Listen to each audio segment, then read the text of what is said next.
peace, love, light. I am Jecorey Arthur. And I'm not. I'm Tara, and this is a wonderful, exciting, last-minute pop-up, take it from Tara, with one of the dearest people that I know in the music industry, Jecorey Arthur, and also, we met through Louisville Winds, and you were a long-time supporter and proponent of Louisville Winds, which is it's a professional music ensemble made up of teachers of music like yourself and a lot of others, and it's so funny because you've become a pretty big deal. Thank you. But you still have a lot of love and affection in your heart for a local organization like the Louisville Winds, and you still do a lot to help kids with music. That's a pretty big deal. Yeah, education saved my life. So that's definitely my number one priority before performing, before composing, before anything else. I'm always a teacher first and foremost. So are you still in the JCPS, or have you moved on to other things? So I actually am employed by Louisville Public Media as their music education manager. Oh, that's really cool. I ran a suite of music education programs, everything from instrument donations, resources for teachers, and in some cases actually being the teacher. I'll actually be at a school tomorrow for a few hours, almost like subbing, kind of coming in and co-teaching. That's pretty cool. So when you go into a classroom, do the kids know who you are? It's wild.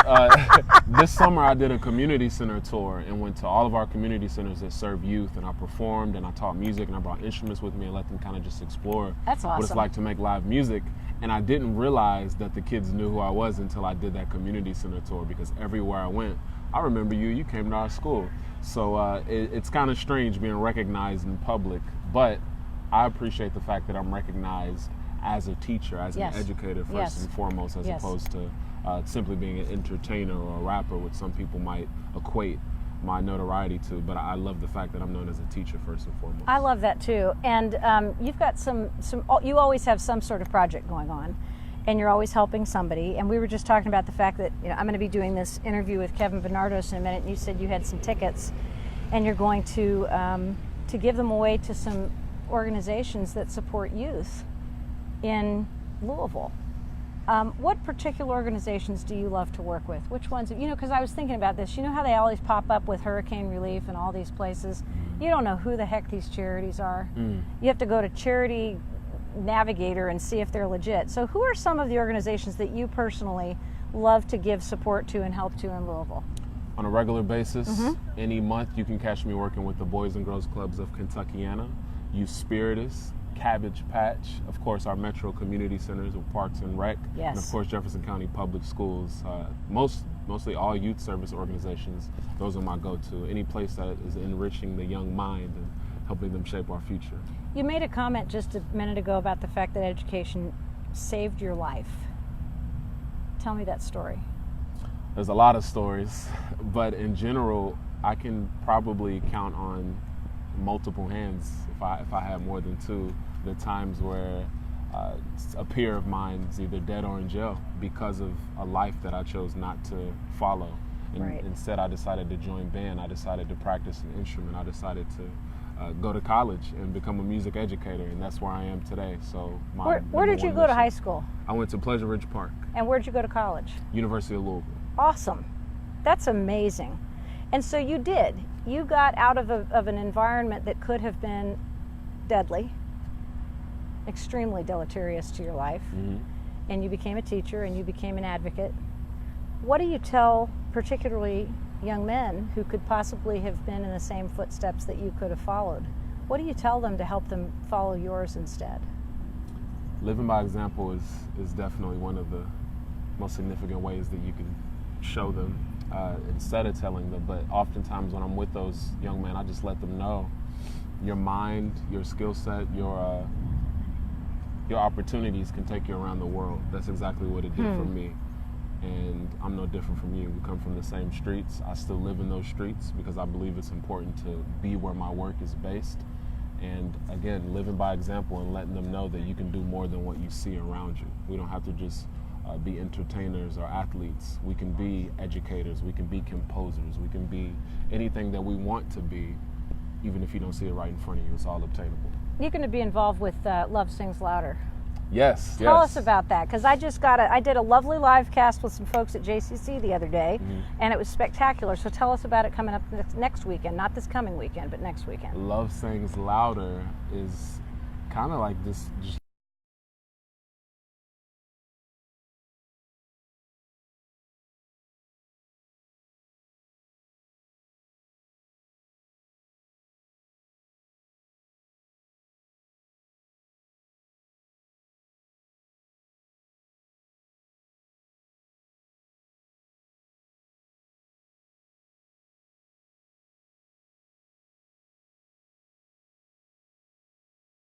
Everyone their different parts. So Heather Haddon says, thank you so much for keeping the arts alive and for exposing the children of our community to music education. Keep being great and doing good. Thank you, Heather. Isn't that nice? Yeah. John Emler and Lee Chotner. Hey, Mindy's watching. Hey, Mindy. Charles Allen, Debbie Hossman, John Douglas, Rebecca Eves, who absolutely loves the Venardo Circus, Rebecca Eves of the Aero Fund, Bev Wethington, thank you guys for tuning in this afternoon. Jecorey Arthur, a.k.a. 1200. That's so funny. Do people actually come up to you and go, hey, 1200? I hear it like randomly. You know, it's weird. I got a bunch. They yell at you across the street, right? Yeah, I got a bunch of professional hats, so I'm usually Jecorey, just to the random people. My family calls me Corey. Yeah. On stage or when I'm composing, arranging 1200. But all the kids call me Mr. Arthur, or when I teach at Simmons, I'm Professor Arthur. Mr. Arthur, I love that. All sorts of different aliases. That is so cool. Do you mind me asking how old you are? I'm 27, I think. Yes, I'm 27. Beautiful young man, and what an incredible life you've already experienced. I love that. What is something that you want to do that you haven't had time to do yet? I've always wanted to be an astronaut. Me too. So let's go. It's never too late. Let's get somebody rich to pay for us to go up in one of those privately paid spaceships. I heard you're rich. I'm rich in friendship and love. That's where I'm rich, and rich in my puppies. That's about it. So being an astronaut would be kind of fun. What would you like to do here on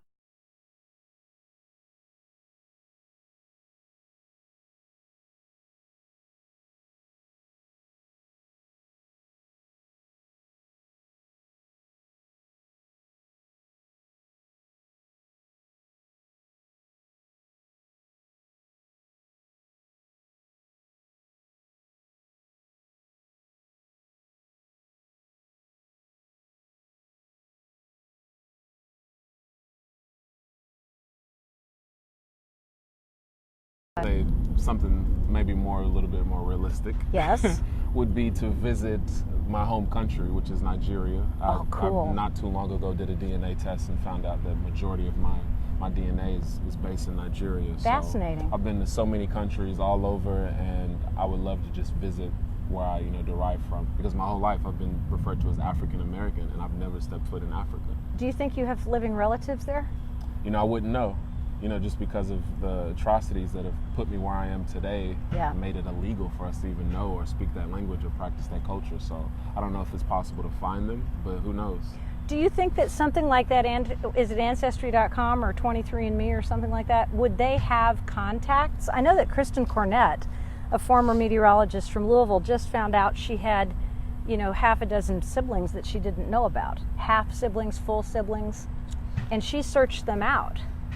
I don't know if you could do that in Nigeria. I did find kind of a database showing people who were small percentages to the right of the decimal point related to me in some way, a lot of distant cousins. That'd be cool. But I'm not sure to what extent that's reliable. Do you know when I went to Ireland with my mother and my sisters a few years ago, my mother met her first cousin who she had never met, and they were 97 years old. Wow. Because it was her father's brother's child, and the father's brother stayed in Ireland. But I looked at these people and they looked like me. That's kind of... it was scary. Surreal. I had cousins I didn't know I had, and we looked like each other. And this one cousin rolled me the best cigarette that I've ever had, which I don't smoke anymore, but he hand-rolled me an Irish tobacco cigarette, and then he took me out to milk the cows. So see, look what you have to look forward to. It's possible. I don't know. People often think Africa is kind of this monolith, but Nigeria has 520 languages. There's so many different... So many tribes, so many languages, so we'll see. I'd love that for you. I can barely speak English. You're good. You speak the language of music. That's all that matters. Brooklyn Edwards just tuned in. Ellen Elizabeth Jones. Martha Bloom, thanks for watching. Tom Walker, we're glad you guys are with us. I'm talking to Jecorey because I like him and I'm a fan, but also because he's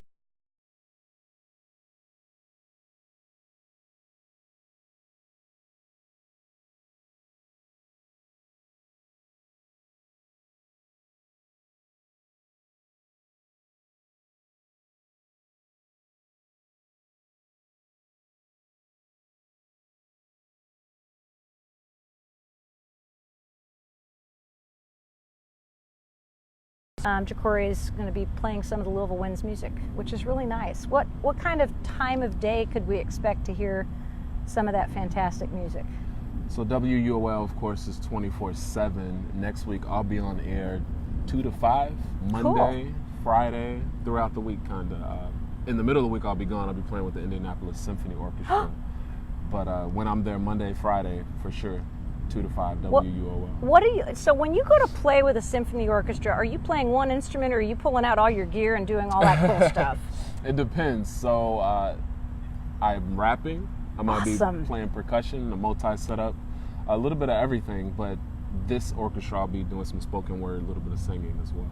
Oh my God, you're doing like Frank X. Walker all wrapped into, you. Yeah, we're doing a Firebird, Stravinsky's Firebird, kind of a remix of it, a reimagined version of it. I can't wait. Have you ever worked with Hannah Drake?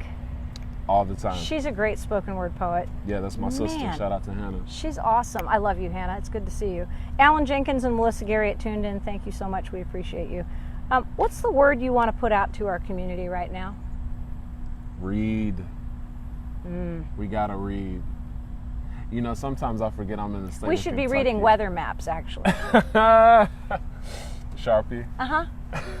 We gotta, just reading. Someone made a quote, I think it was Marcus Garvey, one of the most influential black leaders of all time, once said, if you want to hide something from black people, put it in a book. And I always thought, wow, that's insane to think about. What but a it statement. kind of relates to all sorts of people, because people will see a headline or a tweet or a short anecdote of a concept or a larger idea, and they don't take time.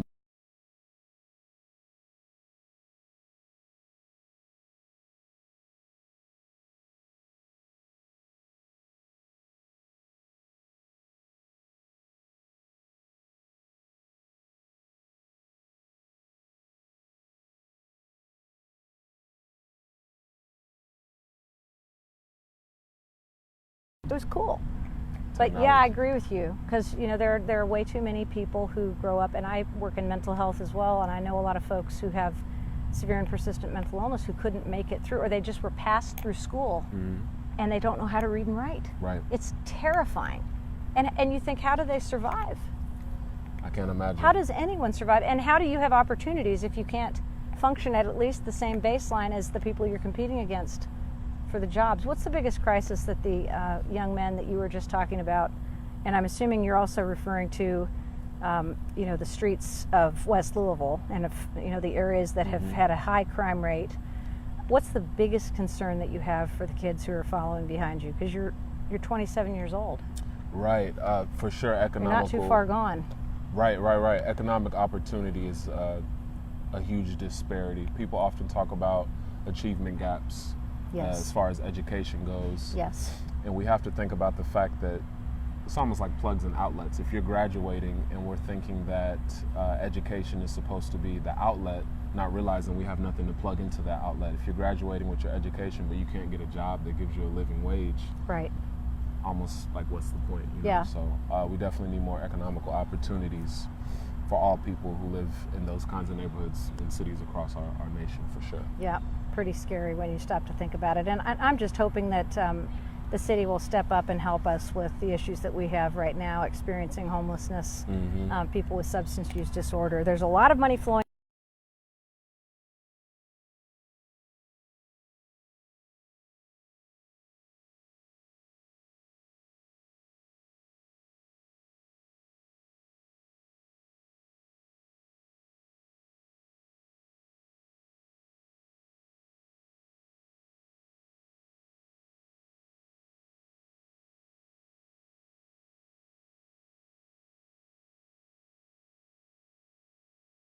make sure that the world is a lot more equitable and everyone has equal opportunities and we're all together in this. Well, you know, Mark Gunn and I like to sit down and do battle with each other because we're besties, but we also have, you know, extraordinary ability to communicate. And Jason, Ashley Gardner, communicate, and Hannah too. I mean, anybody. I welcome anyone who wants to sit down and have a conversation. And I like tough conversations. One of the things that came up when Michael Vick was coming to do a football camp was a lot of people objected to him being here because he had a dog fighting ring. He killed animals. He went to prison. He served time. And there were still a lot of people who really objected to that. And the folks who I spoke with, Mark and Jason particularly, explained that there's a different quality of redemption in the black community that maybe white folk can't share and understand. And I thought it was a really important conversation to have because it was educational for me as well as all the people who were tuned in. Right. You know, I don't pay attention to football much, or most sports, or his trial in his case, but I do wish that our white allies were as passionate about the black lives that have been lost for reasons that we all have seen in media, hashtags trending all over the place, as much as they were passionate about the animals. Black Lives Matter. That were, inflicted because of Michael Vick and his decisions. That's part of the conversation. It really is. I'm going to invite you.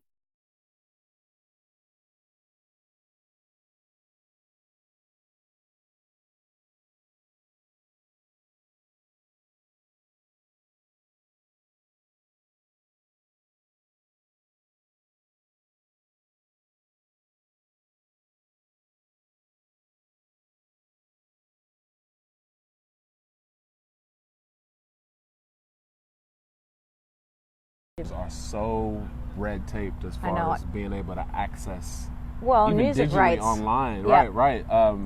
University of Louisville School of Music, a lot of those concerts are streamed now, which is incredible. I know, that's what I love about them. But in orchestra rehearsals, oftentimes can't have my phone out, can't record anything. God. If I do, I can only use certain seconds. Snippets. They can't be consecutive back to back. It's crazy how many barriers there are to access the arts, professional arts. Right, and the laws haven't caught up to the digital technology yet. Right. A perfect example. Last year I went to the Zombie Walk, and I was just recording,